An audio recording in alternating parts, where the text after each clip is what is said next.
முருகன் கையில் வேல் இருக்கு தெரியுமா? அது முன்வினையை அகற்றிவிடும் புரியுமா? முருகன் கையில் வேல் இருக்கு தெரியுமா?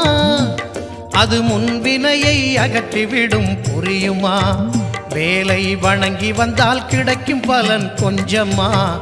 தாளை பணிந்து விட்டால் விதியும் நம்மை மிஞ்சுமா? வேலை வணங்கி வந்தால் கிடைக்கும் பலன் கொஞ்சமா? தாளை பணிந்து விட்டால் விதியும் நம்மை மிஞ்சுமா?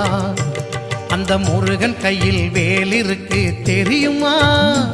அது முன்வினையை அகற்றிவிடும் புரியுமா?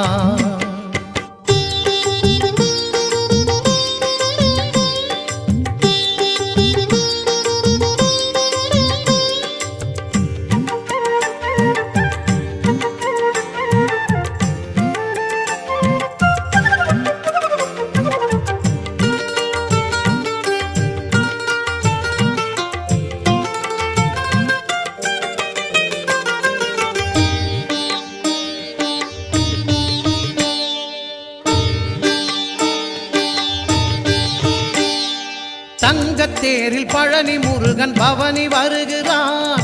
நம்பினோர்க்கு நன்மையெல்லாம் நாளும் தருகிறான்.